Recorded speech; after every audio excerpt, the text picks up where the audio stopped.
Hello everybody, welcome back to my channel again. Today I want to show you how to make these cute little journal pins. You can use these to keep an envelope closed, or you can do anything in the world with them.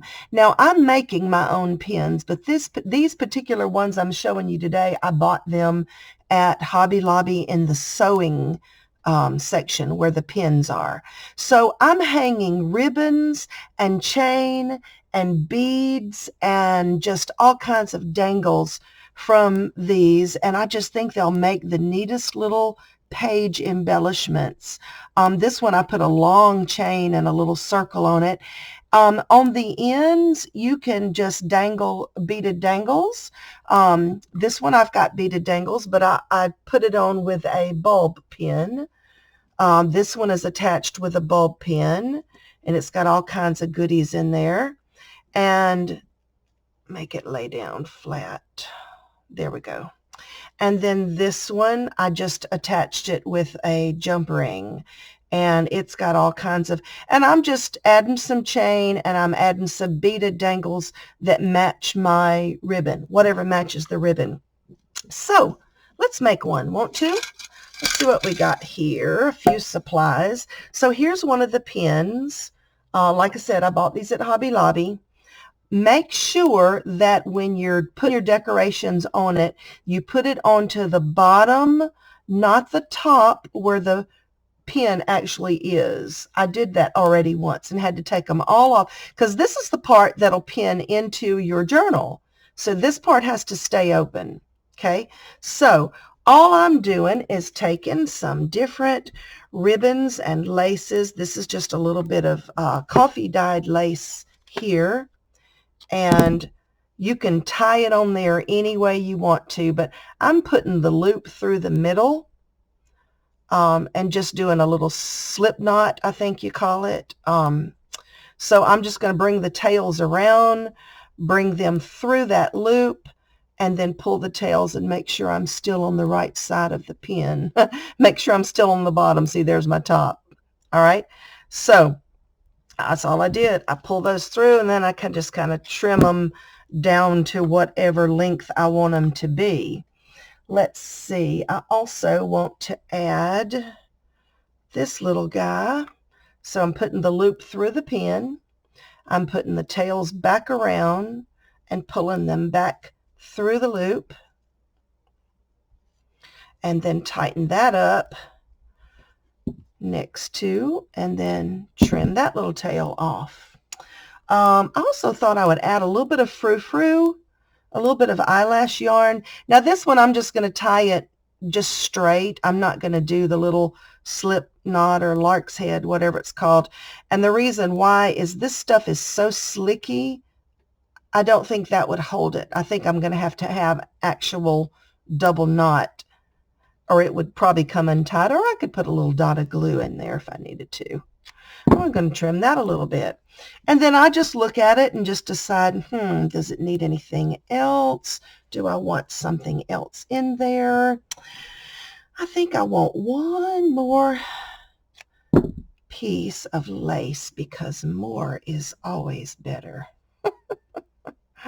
So put my loop through there, bring the tails. Hello, where did you go? There you are. Bring the tails back around through the little loop and pull it tight. Okay, so here's what we've got. How cute is that? Now, I took some chain, just a little piece of gold chain, just used some old broken jewelry, and I had a jump ring, and I just put this little thingamabobby on the bottom. Okay, so what I'm going to do with that,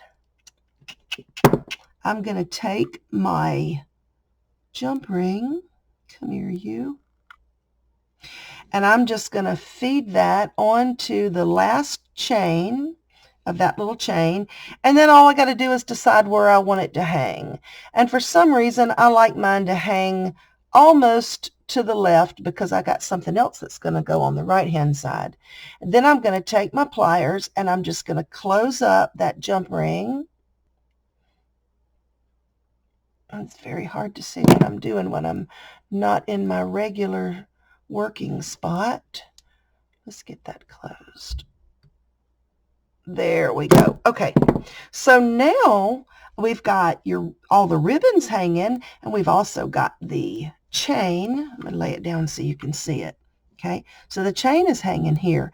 So the only thing left to do is dangle something on that little pin, which, you know, is optional. You don't have to, but let's do. Want to? I think I will start with a tiny pearl. Get a piece of eyelash there. And then I'm going to go with a bead cap and a larger crystal and a bead cap. And you just decide how long do you want it to dangle? How much do you want there?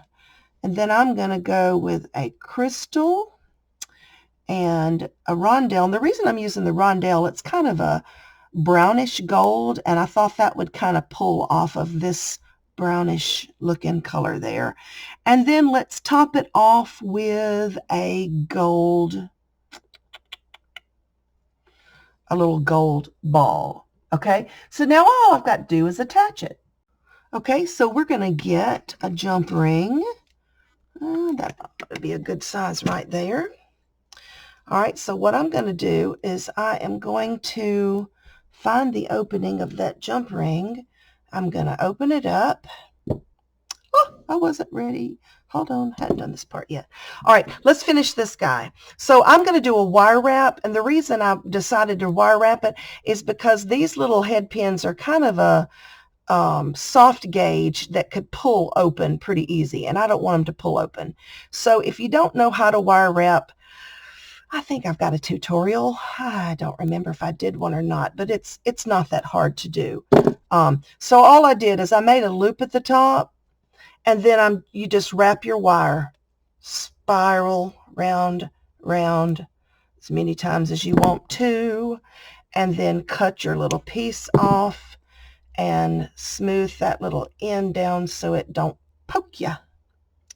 And then pick it back up where it's supposed to be. Now we're going to take our jump ring.